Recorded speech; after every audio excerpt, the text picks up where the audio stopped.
I made a video using Go and shared hosting.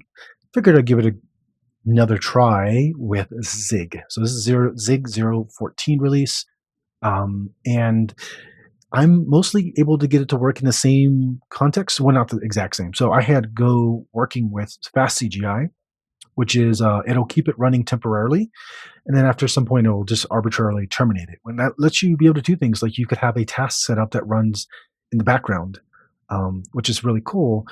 With CGI, you don't really have that luxury. You could do like a cron tab and do a scheduled thing that runs every second or whatever it's set for, every minute maybe. Um, and so this is Zig.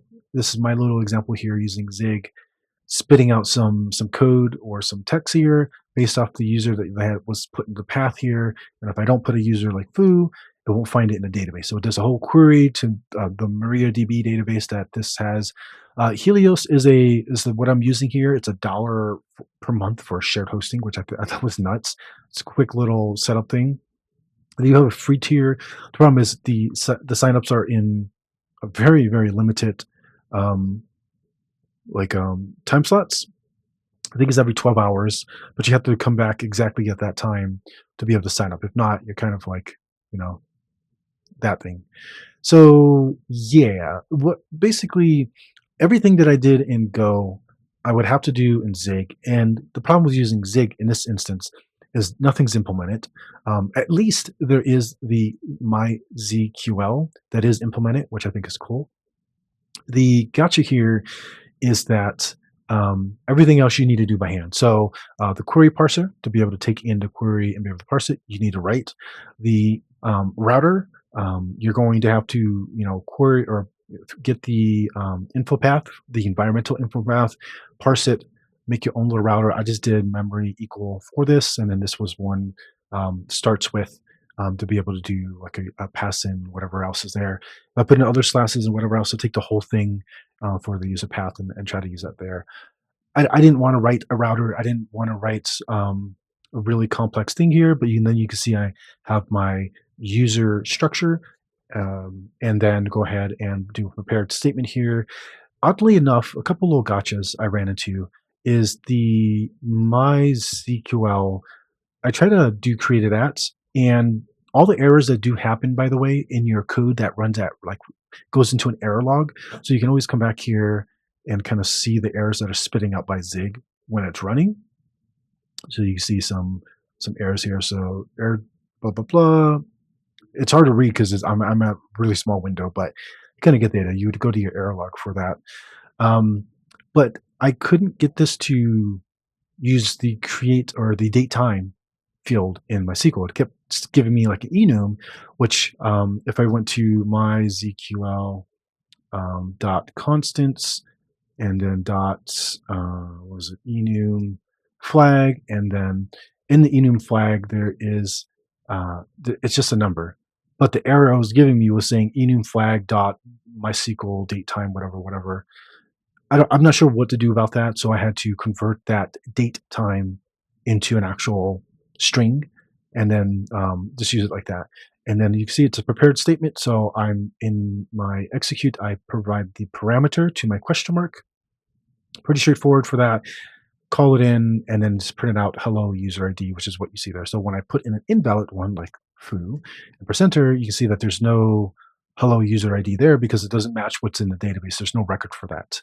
Another little oddity I ran into is in the deployment for the thing here, I have to do debug mode. If I do release safe, the MySQL connection doesn't terminate correctly, and I'm not quite sure why. I didn't want to look too much into it, so leaving it in debug mode seems to work fine. And you can see the exact same thing that I did in Go, I have to do here. I'm targeting Musel. Musel is another libc implementation, and this prevents you from having to link against glibc because you don't know what it is. And if you have something where you only get FTP access, like this web host provider provides, you have no idea what version of libc, or if you can even link against use libc or glibc, sorry, in this instance. So I don't link against libc.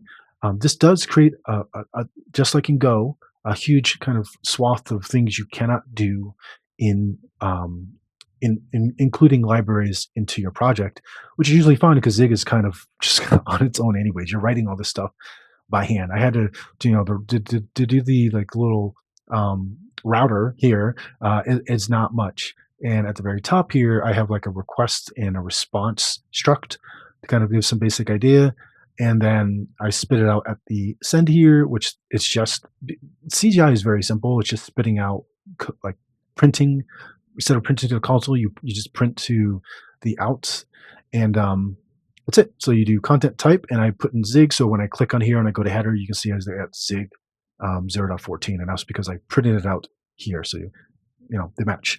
There's not really much else to say about this. You are completely on your own. If you want to implement fast CGI, you can do that. This hosting provider doesn't seem.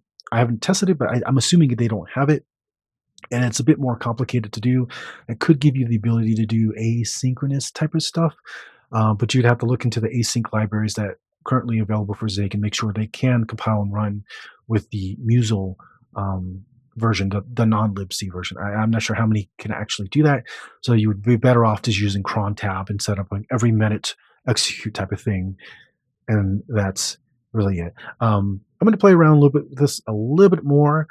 I think this is really interesting for just like you know using Zig, but in reality, web development with Zig is just a huge ask. There is so much you have to be sure of when doing this. It's not really the ideal thing. What I can see this more akin to is maybe rather than using WASM and putting Zig into WASM into the user's browser, you can just do it through a backend request, so the user is not having to load up like megabytes worth of a binary to be able to run the code in the browser, and you can do it via server side or something like that via Zig. If you really wanted to do that, even in the first place, I still think Go is a much better solution for this in shared hosting because of the way that CGI, fast CGI, and a web server in a single line of code can be changed, and all your other like callbacks are exactly the same. You do not need to change a single line of code other than that one to be able to swap it from CGI, fast CGI,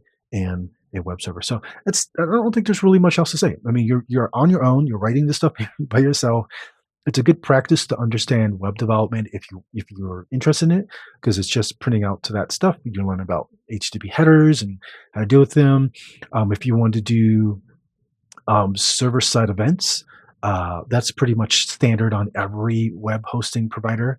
You can do server side events, so you can do like an open connection streaming data to the client and having post to a separate request. So you can circumvent having to implement something like a WebSocket because usually with shared hosting, you don't get access to WebSockets, that type of stuff. That's it. If you guys have any questions, let me know. I'll publish this when I can figure out how to safely get rid of all my passwords in here for the shared hosting. While it's just a throwaway dummy account and I don't care about the actual passwords, I don't want it to be abused for the most obvious reasons. What? Come on. Come on. Windows, please.